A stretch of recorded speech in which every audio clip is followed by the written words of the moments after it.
Excellency, I'll be very brief. And as wordy as... I'll be very brief, Your Excellency. Thank you again. Thank you, members of this national dialogue. The one that I want us to correct from the onset is where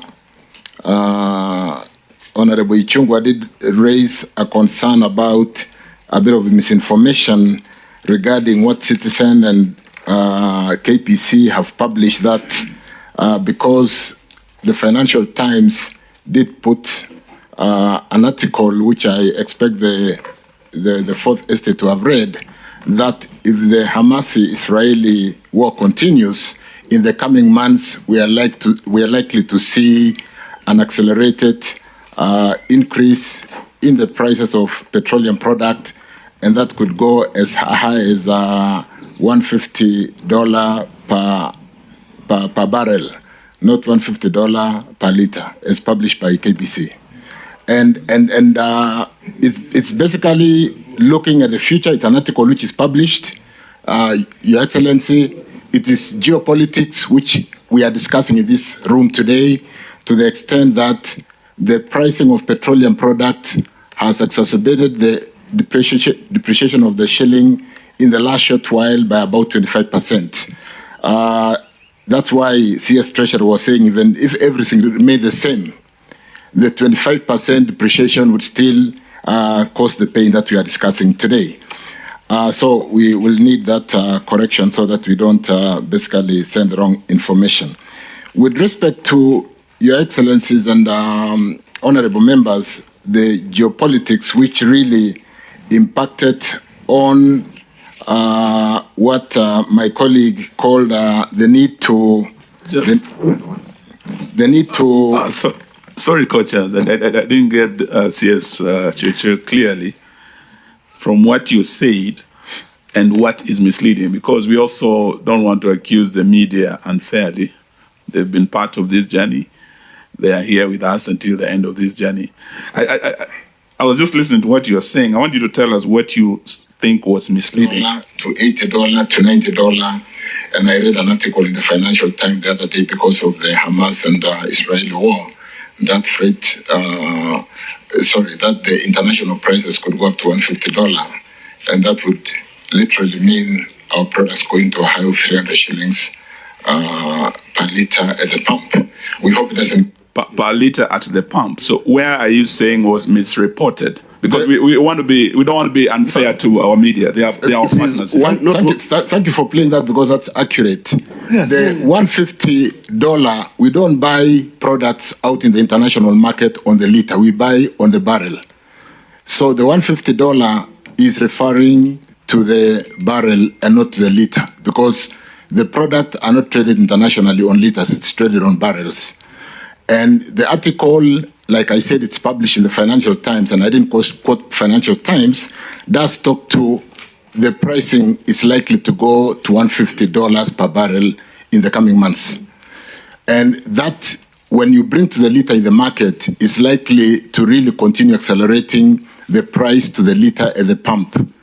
And it could go as high... And it could go as high as $300. 300 shillings per liter. This is what has been reported. And it comes quite close to what Moses Kuria said, that it will be increasing, and he put it up to 260, which is not far from what you're saying.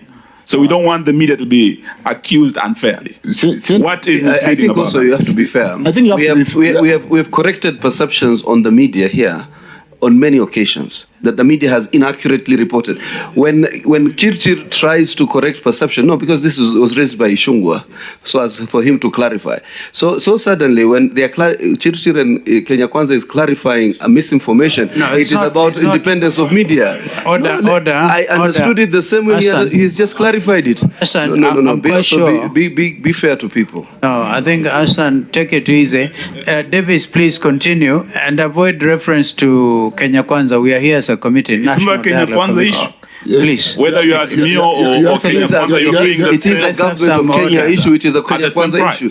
But what he said is exactly what he has clarified. Allow him to clarify. No, he has clarified. Your Excellency, I have it here in writing. Yeah. It has been thrown out there by KPC. It is written, Energy CS Chirchir says the war between Israeli Hamas could see fuel rise to $150 US dollar per liter. It is in writing. So you could also validate that. I think you have done the Thank you. clarification. Let's move. So, Your Excellency and honorable members, I was basically saying the geopolitics and particularly the post-recovery from COVID is what has really, and we talked so much about the tightening of the monetary policy. In fact, if we didn't do what we did in Kenya and which Uganda is trying to do, what Tanzania is trying to do, I bet the dollar to the shilling today will be way above 200. And I stand to be guided on that. The point here, Chair, and I'll take all the G2G questions because they've been raised by all the honorable members, so I take it in one hit. It's basically, remember, in May, June last year, before we went for elections, we were having stockouts in the whole country. And honorable members with our big cars were running around with jerrycans to stock fuel in their houses. And the oil marketing companies were arrested because we believed that they were holding petroleum when they actually did not have the dollars to offtake the product from Mombasa. At the time, Your Excellency and honorable members, we did the G2G. One company and a number of them bought the dollar at 149 as early as April. The situation was dire, let's not forget. So doing G2G for Kenya was one innovative way as an intervention.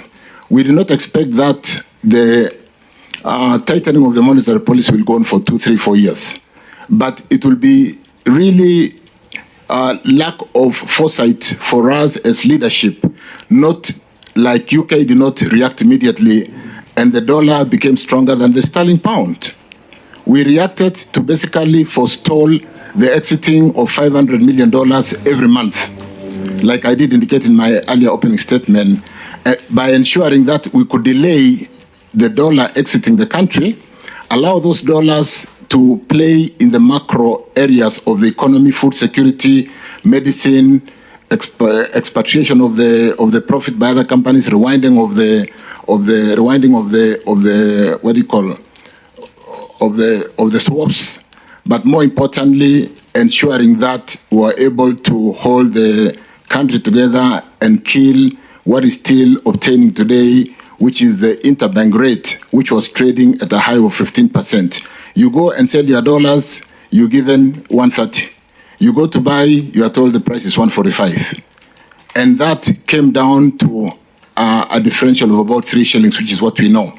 So having said that, I think it's important to basically say it was an intervention.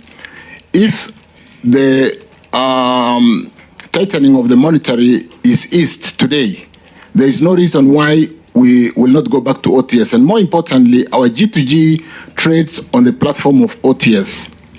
It is an open tender. We did have the governments who are supplying to compete. It is not a government to government per se in that, like I said, it is off balance sheet. Government don't trade in petroleum.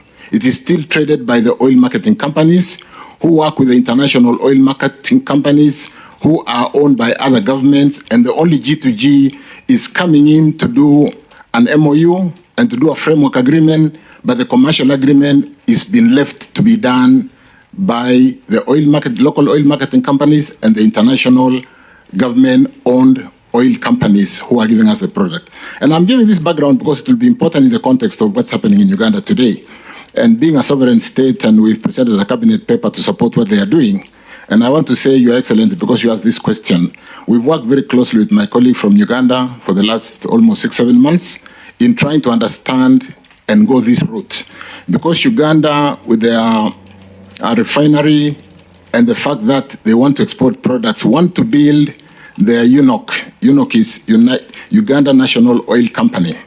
And they want to kind of get capacity to be able to handle products like the way we do in Kenya. And what has then since happened is, like we did change the regulations to allow G2G to trade because it was only an OTS. Our regulations only allowed the OTS frame to be able to trade in this space, and we did amend our regulations. What Uganda is currently doing is amending their act, Petroleum Act, to allow UNOC to bring products to Uganda as on Uganda balance sheet. I think it's important to say that, though I did say I don't want to really go much into. So Uganda, unlike what we do here, will be bringing products into Uganda and expiring the trading by the oil companies in Uganda. So the bill is in the House. There's need for some marketing for the thing to go through the House, but I don't want to go into that space. But so much to say, it's a space we have worked together very closely. In our cabinet paper, if I picked one sentence, Kenya will stand to benefit, because today 90% of products in Uganda are traded through our pipeline in Kenya and Mombasa port. And when they do what they are doing, 100% of the product, including the 10% which comes into Uganda through Tanzania or Dar es Salaam, will all come through Kenya. So there is absolutely nothing wrong in what Uganda is doing, to the extent that we might see a slow in the dollar, which is coming because of the export products, and which I did say the DPK is still trading on the dollar anyway. That was the situation on the OTS. The dollars were exiting immediately. They were not sitting in our economy for 1 minute. Under the OTS, it's spot purchase. The dollars were being paid to the international oil marketing companies, unlike today when we are withholding the dollars for at least 180 days and using those dollars to support the economy in terms of the liquidity of the dollar and the benefits that I talked about, including the depreciation that I have asked my colleague to talk to in terms of 3% depreciation to 1%, and those are numbers from Central Bank. So, Your Excellency and honorable members, the G2G, in our view, is really help the country. We need to possibly spend more time to look at the details. As we speak today, we have brought in 42 cargoes through G2G and sitting on some 3.4 billion, which could have exited the economy immediately, and which I did say on the T-bill -2 or SOFRA -2, it is sitting in the economy, and whatever interest we earn, we are taking to the PAM to support on the depreciation of the shilling, which is also part of why the prices are going up in this time because of the challenges that we faced, like has been mentioned. The issue of subsidy, as raised by Senator Mugeni, is something that we did say we don't want to do subsidy, but we have a stabilization fund. The stabilization fund takes 5.4 shillings per litre of diesel and petrol, and that fund collects about 2.4 billion every month. That savings as a levy under the PDL regulations as provided, is used during such difficult times. And last month we did employ, the current month we did employ, for example, 1.77 billion to reduce the price of diesel from what would have been 16 shillings to 5 shillings. The price of petrol, what would have been 12 shillings, we reduced it to 6 shillings, and so on and so forth. So we are conscious, Mheshimiwa, honorable members, about the plight of the cost of living, and we continue to address that and mitigate, albeit the challenge the whole world is facing today. As regarding anything else on G2G which I have not touched, and so that I can touch on power, I did ask my team to put up one slide, because earlier on I didn't show the slides. I've got one slide on power. If you allow me to answer most of the questions on energy, I don't know whether I can get that up, somebody from behind here.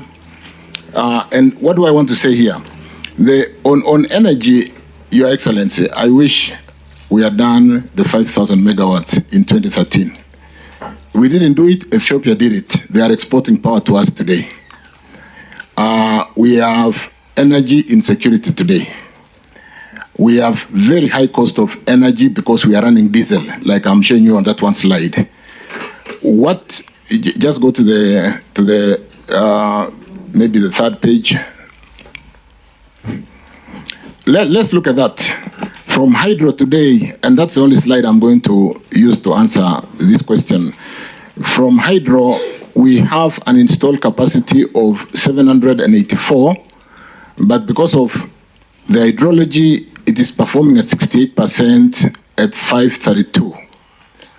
So we don't have some 250 megawatts because of hydrology. And in the lower slide, you'll see Masinga developing 0 today. We don't have water in Masinga. In geothermal, it's developing at 80% because of some maintenance and upgrades going on. That is what is helping us. Look at thermal. Thermal is developing 92%. The most expensive power plants are what is running the economy today. So if we had our geothermal developed, we can even expire the geothermal today. How can you expire it when it is what is running the economy? But it is running at 30 shillings, at 40 shillings, at 50 shillings. Look at wind and solar, the place we praise very much. At peak hour, there is absolutely no solar in the evening, during the peak. And that is why we talk to Your Excellency, the storage. We need storage so that we can store during the day and use it during peak hours and so on and so forth. Look at what I've just talked to. Ethiopia exporting power to Kenya, 200 megawatts, because we didn't develop our own. And we have gone there to ask them to sell us more, because let's see the final slide. Look at Masinga developing 0 and going all the way down. Let's go to the the totals. And what do I want? Those are the solars not developing. Let's see the totals at the bottom. I wanted to see the 2,136 capacity of available capacity. And today we need 2,000, almost 2,200. So we are already energy short, and that creates a problem. We cannot avoid running the diesel engines. That is where we are. The available capacity today is 2136 during peak hour. We need about 2170, which we don't have. So we are not in a very good place. We are working around the clock to bring some of the geothermal, which are almost on. We've got, of course, the moratorium that I talked about earlier. But Your Excellency, let me also say, during the visit of His Majesty, the King, a few days ago, we did talk to High Grand Falls. We've got investors from the UK, and High Grand Falls, 700 to 1,000 megawatts is high on the agenda. There is funding for that. We just have to do what we must do to walk the journey to make sure we get the right pricing of energy. But that is on the radar, and we are working on that. Let me also say on the cost of power that, Honorable Member, 65% of the revenues Kenya Power collects is used to compensate power generation. And the 35% then goes into all the other things. The more important thing which I want to mention here, and I think it is very important, is the reforms which we are undertaking in Kenya Power and Lighting. And one of them is the fact that Kenya Power today buys some 12,000 gigawatts of energy, and they only sell about 9,000. So we are unable to account for 3,000 gigawatts. 25% of the energy that we pay the generators for, we don't sell. Either it gets lost in transmission losses, commercial losses, which includes theft of energy, and so on and so forth. We've asked Kenya Power through a cabinet-approved paper that we need to bring down the power losses to 16% from 23%. We are restructuring Kenya Power to bring in knowledge and capacity of the minority shareholders who own 49.9% against the government shareholding of 50.01. And where today we do nominate all the directors to the board in spite of the 49.9% shareholder. So we're going to be doing, we have amended the articles of memorandum and articles of association, and very shortly, I think on 10th of next month or this month, 10th of this month, we'll be having a special AGM to adopt the amended memorandum and articles of association that will then be used to bring 4 directors to represent the minority and 5 directors to represent government, and therefore infuse the capacity of the business people who have invested in Kenya Power to make sure that the governance issues are addressed, all these power losses are addressed. We are also restructuring their balance sheet to get a better debt equity ratio by moving assets which ordinarily should under the what you call the decoupled, or what do I want, the word I'm looking for is the power sector in Kenya is basically is basically unbundled. We have the generators, we have the transmission, and we have the off-taker. Kenya Power is an off-taker, is still doing transmission today. And some of those assets which are sitting in their books should go to get track of the transmitter. We do the bookkeeping and ensure that we get a debt-equity ratio that can give them a healthy balance sheet that can go to the market and do what it must do with the infusion of the capacity in management, having introduced the minority shareholder. But more importantly, World Bank is then coming in to give us a delivery-based facility that will ensure that for all these deliverables, they are able to support us to address some of these things so that we can truly achieve the 16% power losses, working down to ensure that you do not pay for losses, because at the moment we pay for up to 25% of power losses, which is really lost in the system because of poor network, transmission, commercial, or theft of power, and so on and so forth. I want to beg to stop there, but yeah, thank you. Thank you. We thank you, Waziri Davis. And now go to CS Dongo.